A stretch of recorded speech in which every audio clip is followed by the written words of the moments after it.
नमस्कार, आप सभी का हमारे इस YouTube चैनल पर स्वागत है। इस वीडियो में हम बात करेंगे बीएड प्रथम वर्ष के पेपर कोड C3 यानी कि लर्निंग एंड टीचिंग की 2020 में जो परीक्षा हुई थी उसके बारे में। हम देखेंगे कि 2020 की परीक्षा में कौन कौन से प्रश्न थे जो कि आपके पेपर कोड C3 में पूछे गए थे। तो चलिए हम वीडियो को शुरू करते हैं और देखते हैं कि वो कौन कौन से प्रश्न आपकी परीक्षा में पूछे गए थे। पेपर कोड आपका जो C3 है वो 100 मार्क्स का होता है, जिनमें से 80 नंबर की परीक्षा जो है आपकी यूनिवर्सिटी के द्वारा ली जाती है और 20 नंबर आंतरिक होता है जो कि आपको आपके महाविद्यालय से प्राप्त होते हैं।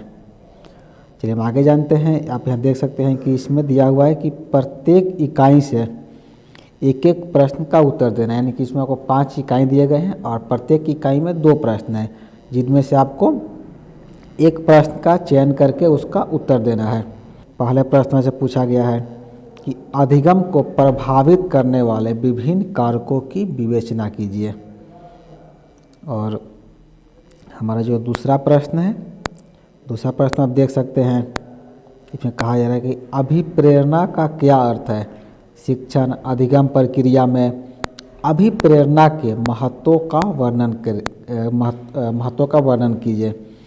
अभिप्रेरणा यानी कि मोटिवेशन का क्या अर्थ होता है।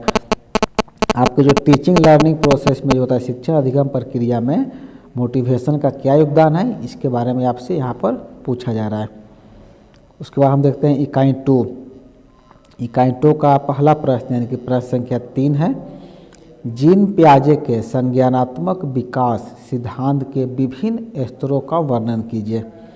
इसमें आपसे पूछा जा रहा है कि जीन पियाजे का जो कॉग्निटिव डेवलपमेंट था उनका क्या सिद्धांत था। संज्ञानात्मक विकास के सिद्धांत का जो लेवल होता है, स्तर होता है, उसके बारे में आपको बताना है। चौथे प्रश्न में पूछा जा रहा है कि अब्राहम मैस्लो के अधिगम सिद्धांत की शैक्षिक उपयोगिता पर प्रकाश डालें। और अगला आपका है इकाई 3 का जो है पहला प्रश्न यानी कि प्रश्न संख्या 5 जो है, इसमें कहा रहा है कि एल.एस. वाइगोत्स्की द्वारा प्रतिपादित अधिगम के संरचनात्मक उपागम की विवेचना कीजिए। इसके बाद हम अगला प्रश्न देखते हैं आपका प्रश्न संख्या 6, शिक्षक केंद्रित शिक्षण से क्या अभिप्राय है तथा बाल केंद्रित शिक्षण में शिक्षक की भूमिका बताइए। यहाँ पर आप यानी कि आपको 2 चीज़ पूछा रहा है, टीचर सेंटर टीचिंग और चाइल्ड सेंटर टीचिंग। बाल केंद्रित शिक्षा और शिक्षक केंद्रित शिक्षा में दोनों में क्या अंतर होता है और इसकी क्या भूमिका है, वो आपको बताना है। अब हम बात करते हैं इकाई 4। इकाई 4 का हमारा पहला प्रश्न यानी कि प्रश्न संख्या 7 जो है, इसमें पूछा जा रहा है आपके कम्युनिकेशन के बारे में। कम्युनिकेशन क्या है, संप्रेषण से आप क्या समझते हैं और संप्रेषण के विभिन्न प्रकारों का वर्णन कीजिए। अब आपको डिस्क्राइब करना है कि कम्युनिकेशन का कितना टाइप होते हैं, उसके बारे में आपको डिस्क्राइब करने के लिए यहाँ पर कहा जा रहा है। प्रश्न संख्या 8 है, ब्लूम टैक्सोनॉमी के अनुसार शैक्षिक उद्देश्यों को स्पष्ट कीजिए। यूनिट 5 में हम देख रहे हैं, आपका अंतिम यूनिट है ये।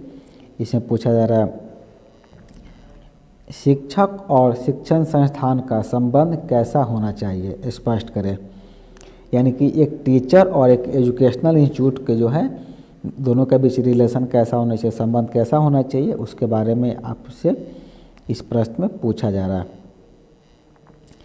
चलिए हम अगला देखते हैं प्रश्न संख्या 10 और ये आपका अंतिम प्रश्न है, जिसमें आपसे पूछा जा रहा है कि निम्नलिखित में से किन्हीं 2 पर संक्षिप्त टिप्पणियाँ लिखा है, जिसमें आपको इसी 2 पर शॉर्ट नोट्स लिखना है। पहला है विद्यालय में शिक्षक की भूमिका, यानी कि एक स्कूल में, एक विद्यालय में एक टीचर की क्या भूमिका होती है, वो आपको बताना है। दूसरा है शाब्दिक और अशाब्दिक संप्रेषण, यानी कि verbal and non verbal communication. तीसरा है स्टेप्स ऑफ माइक्रो टीचिंग, यानी कि सूक्ष्म शिक्षण के सोपान। और चौथा आपका है लेसन प्लान, यानी कि पाठ योजना। और अंतिम है टीचर कॉम्पिटेंसी, यानी कि शिक्षक की दक्षता। तो ये तो वो प्रश्न थे जो कि 2020 की परीक्षा में आपसे पूछे गए थे। ये प्रश्न जो है आपकी आगामी परीक्षा के लिए भी महत्वपूर्ण है। इस वीडियो का जो है जेपीजी नोट्स इस वीडियो में दिए गए लिंक की मदद से आप डाउनलोड कर सकते हैं। इस वीडियो में इतना ही। हम अगले वीडियो में आपके बाकी पेपर कोड के बारे में प्रश्न लेकर आएंगे। वीडियो को पूरा देखने के लिए आपका धन्यवाद।